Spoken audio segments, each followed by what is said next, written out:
It was good. It was good work. We got an opportunity to do some tackling. So we had some different periods. We had some pass emphasis periods. We had some run emphasis periods, first and second down. So I think really the decision from coach was just to get the guys experience in the stadium. We have some new people that were, add additions to the roster.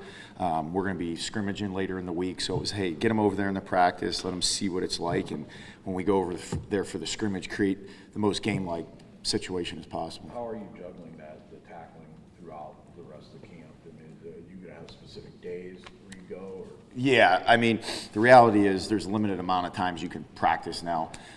Coach Smith kind of goes through and picks the days and then talks to the staff about, hey, what are the days going to be? I think, there's different ways to practice tackling, whether it's individual, whether it's on bags, whether it's just tagging off, but then also you have your live days. So I think the thing we do as a defense is, what is the day, what is the emphasis? Is it an emphasis on tagging? Is it an emphasis on thudding? Is it an emphasis on bringing guys down? So I thought yesterday was great to get some live hits. We get the ball out on the perimeter, like on some now screens, which are the hardest tackles in football, and put our guys in those situations, so it was good work. Joe, it's obvious getting pressure on the quarterback was an issue last year, especially as the season progressed. Sure. How much is that an emphasis in this camp, and is that strictly through personnel? Can that be through strategy and philosophy? Well, it's a huge emphasis. When you look back on last season, feel like for the most part, first and second down, we had some success. We got into some obvious passing situations, and we need to do better. We need to rush better, and we need to cover better. The message kind of to the defense has been it's a combination of two. The rush helps the coverage helps the rush. And I think there's really three ways you address it. The first is through development of the players you have. I think you also address it through recruiting, looking for guys with that skill set. And then the third way as coaches is from a schematic standpoint. So we feel like we've addressed all three, and it's been an emphasis in all three areas, and we've seen some growth this camp, and it's going to continue to be an emphasis. You're confident it's going to be better? We're working on it being better. And listen, I'm not judging anything. There's no guarantees. I like where we're at, and I see the guys working and getting better. And so I believe in the guys, and I believe in the staff, and I believe in the coaches. So. When you mentioned the recruiting side of that, what were you prioritizing with building? So there's a lot of turnover in the edge rush room, particularly. Yeah, length, twitch, athleticism, speed. Those are kind of the hallmarks of guys that can rush the passer. So those are kind of the attributes we were looking for. Do you feel like it's at a good spot right now in terms of? I do. I think we kind of remade that room. When we kind of came in, it was a position that really wasn't here. We got some guys in the spot, and we've kind of had to bring some guys in from the outside that kind of had the skill set. So there's a good mix, in my opinion, now of older guys and younger guys. We have some guys with years left, so they've been doing a good job. I think we got a lot of guys that are capable of going and playing winning football for us. So we'll see how the rest of camp shakes out and how the depth chart fills out, but I'm confident. Season 2 now, you got a concrete principle. What's something that you kind of stayed with from the past season, but what's something else you're kind of open to changing and looking at a little differently now in season 2? Well, I think philosophically it's always a little bit the same because you have what you believe in terms of the things that are the ingredients for a good defense. I think what you look to change are maybe some things schematically because there's trends in football, right? There's things that trend on the offense, and then there's a response on the defense. And then also your personnel changes from year to year. You may have some guys that have a strength in one area and weakness in another. So we're always looking to try to balance off of those two things, but still come under the umbrella of what we believe in. Kind of the flip side of the pass rush, what were the things you did year one that you thought you established? You laid a good foundation. You guys, you mentioned first and second down, but yeah, I thought overall we did a good job of not allowing explosive plays down the field in the pass game. I think that's the quickest way to get beat is to get balls thrown over your head. The slow death is get a bunch of third downs in a drive and not being able to get off the field. And we created a lot of those situations. We need to be better getting off the field. So I think the run game, the physicality, were all things that in year one we felt like were steps in the right direction, and then we're looking to address the others now. You mentioned schematics were something that obviously can help the pass rush. How much can you kind of crank that up in year two as guys are just more familiar and kind of have things in? Yeah, I mean, there's what we were already doing, and then the things were changing. So it's kind of a combination of the two. You can add additions because guys are more familiar, but then you can also tweak some things. So we've done both. So that's kind of the charge of the defensive staff and us and our work in the off season. So Can less kind of be more in that, guys?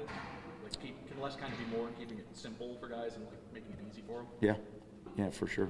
I think you overload guys thinking they're going to slow down. I'm sorry. I keep hearing and reading how energy's higher, spirit's higher.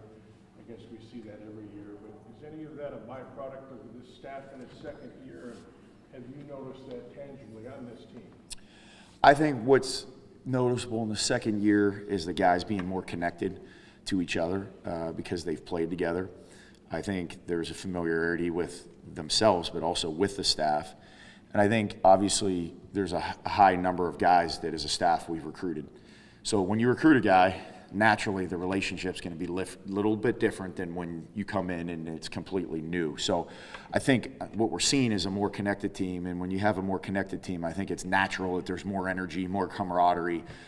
So I think that's a little bit of the reason why. Can you talk a little bit about the additions that you had from spring ball on? I mean, defensive side went out and added a few more bodies than the offensive side. Sure. Guys like Isaac and some of the D-backs you got, and kind of what you saw in the spring that made you go and pick up a few more. Well, we liked what we saw at all the positions that we added at, but what we wanted to do was add some depth and add some guys to the room. So we went out and we got some guys in the secondary, particularly at safety, and added some depth there. And then we also did the same thing at rush-in. Like, it wasn't what we didn't necessarily see in terms of the individuals we had. We just wanted more depth and creating competitive situations in both rooms where guys are fighting for jobs. I think anytime someone has to compete for a job, their game is going to raise as a result. Are you finding people who might be difference makers for you already? Anybody who's stood out and you say this is somebody we might be able to lean on in that sort of role? Yeah, I mean, obviously it's early. We haven't had a scrimmage yet, but I would say, at linebacker, Jordan Hall has been a guy that has done a really nice job. Jalen Thompson, I've been impressed with up front. I think just as a whole, like our defensive tackles as a group have done a good job. I've noticed some improved pocket push and some improved pass rush there. So those are the ones that I kind of see right now. Joe, rush-in with Cam and Isaac, just get your first look at them coming over the summer. What have you thought of them over the last week or so? I think Cam, the one thing that stood out is he's probably a little stouter and a little more heavy-handed than maybe we thought seeing on film. So that's kind of really stood out and been impressed. And Isaac, he probably moves a little bit better that we had seen coming from what it was, on film. And so that's always a positive when you get a little bit of like, hey, these guys kind of were a little bit of ahead where maybe we even evaluated them on film. As far as your linebacker room, you got a lot of guys that sort of seem ready to play now, I guess, year two. Like, what's your outlook of those guys and maybe the versatility, I guess? Yeah, I think it's a really good room. I think it's competitive for playing time, and I think there's a lot of guys that have the ability to play. So I think, obviously as we kind of go through camp and make decisions on depth charts and things like that, obviously there's going to be ones and there's going to be guys that aren't ones. But I think the thing that it allows us to do is have guys stay fresh. And then in different packages, we can kind of get different guys on the field and kind of get some guys in their areas of strength. I know you mentioned you haven't scrimmaged yet, but do you have an idea that you want Jordan in the green dot? And I guess from his communication standpoint with other guys, how has he done? Yeah, I mean, he's been really good. He, obviously, I mean, we kind of talked about this last year. At this point, it's like multiple people wearing it and trading it out, and even the thing with it in terms of college football and substitutions, and if a guy's out, another guy, and I thought our equipment staff did a great job with it last year, but he's got it on and with multiple guys right now, and then we'll make a decision on who's the one for the game, but he's really good with communication. I think you get older, you've played more games, it kind of slows down a little bit for you, and then that allows you to help more. When you're young, you're just worried about yourself, right? As you get older, the game slows down, you can kind of help out, you can communicate, you can call things out, but I thought he's done a great job with it. there's been a few like preseason, preview magazine type things that have labeled the secondary as a bit of a weakness for this team. And I'm curious, like when you look at the secondary for this team, the 5 bodies you added. What are the sorts of steps that group needs to take going into this year? Yeah, I mean, I would say, those opinions are fine. A lot of the good defenses we've had over the years, we were predicted to not be very good. So I think we've added guys in the corner room. We've added guys in the secondary. It's safety. We've added guys. We've transitioned some guys into some different spots. We kind of value length and athleticism. We feel like we've gotten longer and we've gotten more physical. And we also value football IQ. And I think if you can get a secondary of guys that have some length and athleticism and they're smart, you got a chance to have a really good group. I've been pleased with what we've seen so far in camp. I think the other thing that helps us is we've upgraded, big time in the receiver room. And I think we got a really competitive situation where we're going against some high quality receivers. And, it's been back and forth, which is a good thing.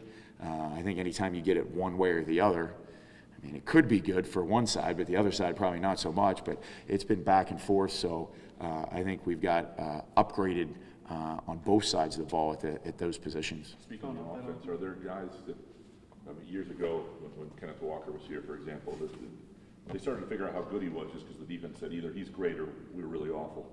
And I'm just wondering if there's anybody on the offensive side of the ball that you said, wow, that person really stands out and gives us trouble.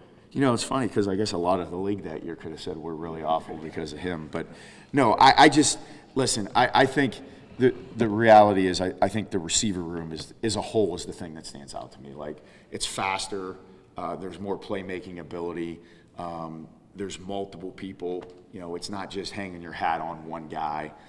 So I think when you take a room and you add multiple people that are productive and can run, I think what you have is a really good situation for the offense because it's not a situation where you can just hone in on one guy.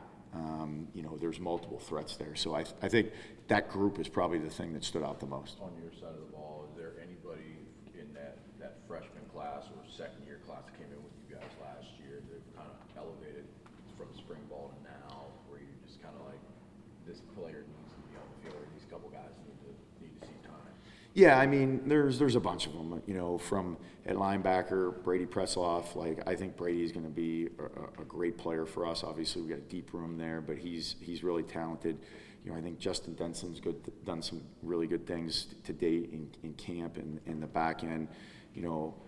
Mike Sean Beeler. I think he had a big jump in where he was from the year before till now. Derek Simmons is a young guy that has kind of caught eyes and been a guy that I think has a chance to be a really good player. Aiden West is a guy that came in the winter, and so we've been pleased with the young guys. In multiple of those spots that I mentioned, we got some older guys that are good players there too. So it's good because you create some depth and you have some guys that are learning. So. Joe, we're getting down to 22, 23 days before game night. Are you starting to separate ones from twos from threes, or is that an evolution that starts really in spring ball? No, it starts. I say it starts with the scrimmages. We believe in rotating. So, you could come out 3 different days and see 3 different guys with the ones, and that's by design because we're looking to create depth. You know how this league is, and we want to get guys going against the offense's ones, and they're doing the same thing. So. But you start getting into scrimmages, and the reality is those matter a little bit more in terms of your performance. Each day is its own day, but when you get in a game-like situation, that's evaluated heavily. So we got multiple scrimmages. After those scrimmages, we'll get an opportunity to get a little bit of a better feel for, hey, this guy's a 1, this guy's a 2. So you haven't had scrimmages yet, or you have? We've tackled live, but we haven't had a scrimmage. Are you Yeah. going to do it Friday, Saturday? Do you know yet, or just kind of what day are you guys going to scrimmage? Oh, we got it coming up this weekend. So. Is nickel a competitive situation, or? Pardon me? Nickel? Yeah. You feel good about that? Yeah. That's a spot where you got kind of thin last year. Yeah. Different things. I think we moved some guys there, and I think we've got really good depth there, and it's a competitive situation. I think I like when we get nickels who've got some corner experience because it's just the coverage aspect, but you also like corners that are physical, and so you get those guys in there and you get an opportunity to cover and be involved in the run. So I've been happy with that group. Kind of a unique skill set at that spot. Yeah, absolutely. You mentioned Jalen Thompson has taken some steps. will those steps enable him to maybe play some edge and stand up? Again, I know you experimented with that a year and a half ago. Is that something that could? Yeah, I think he is playing in multiple spots right now. You'll see him out on the edge. There'll be times you'll even see him inside. He spends the majority of the time on the outside, though. But we want to be able to get matchups and be able to get him on guys that we feel like he can have success with, because he's really grown. Like, I think it's an evolution of a player, right? And sometimes people don't appreciate it. Like, there's that initial step of being when you're young, like just doing your job, which is a good thing when you're young, right? But then the next transition is like, now you start making plays. And I think that's where he's kind of trending toward in his career, where last year he had a good season, he did his job, and what we've seen this year is he's starting to make plays in the run game and in the pass game, so it's been pretty cool to see. Quindarius Dunnigan has changed his body a little bit. How's that look down It looks good. I mean, he looks a little bit faster and twitchier than he was last year. He's an effort guy. He gives us everything he has, but it's been kind of noticeable that he's moving around a little bit bigger, kind of leaned himself out, and even though carrying the same weights, just added muscle, so his work's paid off. Thanks, Coach. Appreciate it. And thank you. Thank you so much. Thanks. Thanks, Jeff. Take care.